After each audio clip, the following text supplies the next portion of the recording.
মুক্তিযুদ্ধ ইসলামকে মুখোমুখি দাঁড় করানোর রাজনীতি থেকে বের হয়ে আসার আহ্বান জানিয়েছেন জাতীয় নাগরিক পার্টি এনসিপির আহ্বায়ক নাহিদ ইসলাম।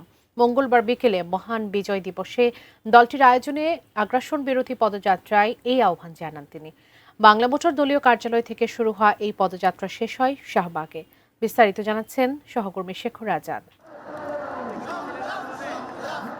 জাতীয় সার্বভৌমত্ব ও স্বাধীনতা রক্ষার অঙ্গীকারে বিজয় দিবসে জাতীয় নাগরিক পার্টি এনসিপির আয়োজন আগ্রাসন বিরোধী এই পদযাত্রার। দীর্ঘ 2 ঘন্টার পদযাত্রা শেষে শাহবাগে সংক্ষিপ্ত সমাবেশ করে নেতারা বলেন, মুক্তিযুদ্ধের নামে মুজিববাদ চাপিয়ে দিলে এনসিপি তা কঠোরভাবে প্রতিহত করবে।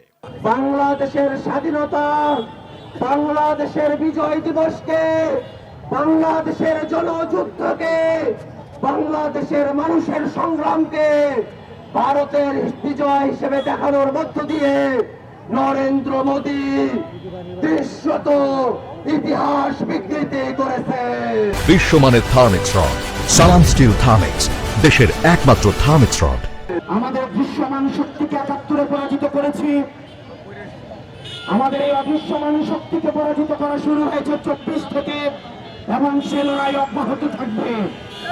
বাংলাদেশের প্রত্যেকটি প্রান্ত থেকে ভারতীয় আধিপত্যবাদের শেষ বীজটাকে আমরা উৎপাদন করার মধ্য দিয়ে বাংলাদেশের চূড়ান্ত স্বাধীনতা আমরা অর্জন করব।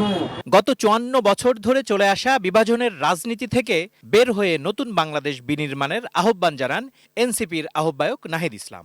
মুক্তিযুদ্ধ এবং ইসলামকে মুখোমুখি দাঁড় করার যে রাজনীতি গত ৫৪ বছর হয়েছে, সেই রাজনীতি থেকে আমরা বের হয়েই নতুন বাংলাদেশ বিনির্মাণ করব।